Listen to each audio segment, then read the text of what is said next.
Hello everyone, this is Ryan with mycellsignalbooster.com, here today to talk to you about the installation of a Cellphone-Mate CM2000-WL-62 kit that we recently installed at a local hardware store in the greater Cincinnati area.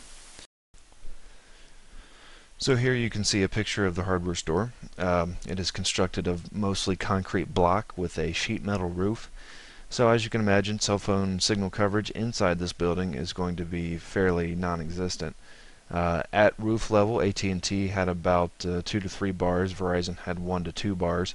Parking lot, a little worse, 1 to 2 bars for both carriers. And inside the hardware store, Verizon had 0 coverage. AT&T had 0 coverage. In some places, one bar, maybe 2, up towards the front checkout area. So as you can see here, here's a complete equipment list of everything that was installed at the store. You'll notice the first item on the list is the 62 dB dual band amplifier. Dual band meaning that it will amplify frequencies in both the 850 and 1900 megahertz ranges. These ranges are used by both AT&T and Verizon for both voice and data. Next on the list is the CM100L omnidirectional outdoor antenna. Omnidirectional, meaning it picks up signals in all directions in a 360-degree horizontal plane. Then we have 3 CM222 omnidirectional indoor dome antennas. These are ceiling mount style antennas, about the size of a large cereal bowl or so. Next we have a 3-way cavity splitter to get the signal from the amp to all the indoor antennas. Then we have the CMLP, which is a lightning surge protector. This piece is often overlooked in many systems, and the reason lightning surge protection is important is because generally the outside antenna is going to be one of the highest points on the building and is more prone to lightning strikes. So anytime you have antenna on top of a building, you want to have some type of lightning protection between that antenna and the rest of the equipment. And then the final 3 items are just various lengths of the LMR 400 coax. Got a 50-footer, a couple 30s, and a couple 10s there. And these are all coaxes terminated in male on both sides. And the approximate retail cost on everything here from our store is about $750 with shipping.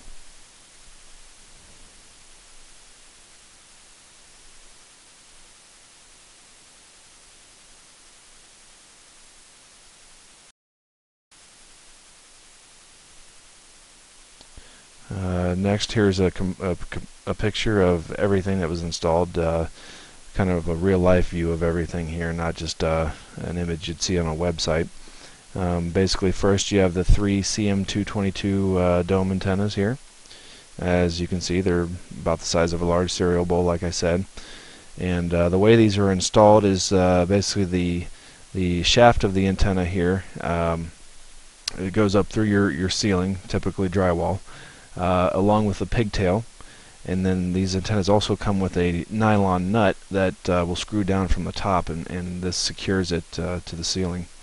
Next we have the various lengths of LMR 400 here that we talked about. Then we have the amplifier, which is about 6 inches wide, 4 inches deep or so, and about another inch in height.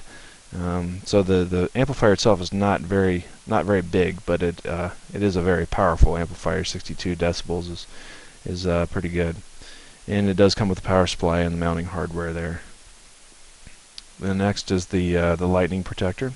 This goes in line between the outdoor antenna and the input of the amplifier. Then we have the CS3 3-way cavity splitter, with the input being on the right-hand side of that T-shaped item you see there, and then the outputs being on the left side of that. And then finally we have the CM100L 9 dB exterior antenna with the hardware. This antenna, I believe, is close to 2 feet long, maybe a little bit longer than that. So here's the first picture of the actual installation.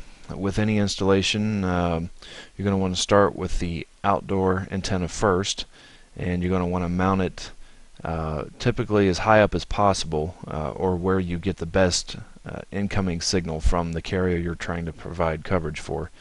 In our case, this was near the top of the roof for both Verizon and AT&T.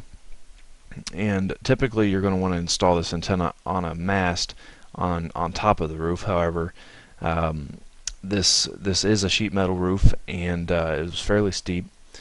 And also there was an ice storm when we installed this antenna, and there was a couple inches of ice on the roof at the time. So we decided to come up with a slightly different method here. So as you can see, the base is just mounted to the rafter there, and we punched a 3/4 inch hole up through the sheet metal, and just stuck the antenna up out through there. This picture was taken before we went back around and siliconed that hole. So anytime you punch a hole in a roof, you're going to want to seal that back up and keep moisture out of your system as well as out of your building. Something else to note, the amplifier is actually about 10 feet below this antenna. You're going to want to keep the cable length between your outside antenna and your amplifier as short as possible to get the highest quality signal into your amplifier. Here's a picture of the CM2000-WL-62 amplifier installed on the side of a ceiling joist. The input is coming from the CM100L through the lightning surge protection, and that is connected on the left side here. The right side here shows the LMR 400 coax looping around, and that is what is actually feeding the three-way splitter. And of course, the small black power cord there is the power is coming off the power supply. We weren't too concerned with the overall aesthetic appearance of everything, as it was installed in an attic, and it's not highly visible. Although we did go back around towards the end and kind of tidy things up after we checked to make sure everything was working. Here's the three-way splitter. And as you can see, the top of it, those are all the outputs to the three CM222 dome antennas. The input is at the bottom of it there, and that is fed from the output of the amplifier. And here's the lightning surge protector. Please note that it has not been grounded yet. We went back and grounded this protector after we did all our testing, made sure everything was working properly. And then, of course, the input to that protector is fed directly off the antenna. Here is a picture of the first antenna that we installed, the first CM222. This is located in a warehouse that is about 40 by 40. We tried to get the antenna as close to the center of this warehouse as possible for maximum coverage. After this was installed, we got about 4 to 5 bars with AT&T within 15 feet or so of this antenna. And of course, if you move away from it even further, it's going to drop a little bit. We got about 2 to 3 bars at 15 to 30 feet or so, and then 1 to 2 bars, kind of outside that range, but still very much acceptable. Where there was no signal in this warehouse at all before we started. Here's the next antenna that we installed. This is kind of in a central area of the building. There's a parts counter to the right of this antenna. There's an office to the left, and this room actually has open doorways into 2 other rooms, so the signal in this room kind of flows out through those doorways. And again, about the same coverage as in the warehouse, roughly 4 to 5 bars within 15 feet, 2 to 3 within 2 to 3 bars, 15 to 30 feet, and then a little lower beyond that. And here is a picture of the last CM222 dome antenna that we installed, kind of in the front counter area or the checkout area of the hardware store.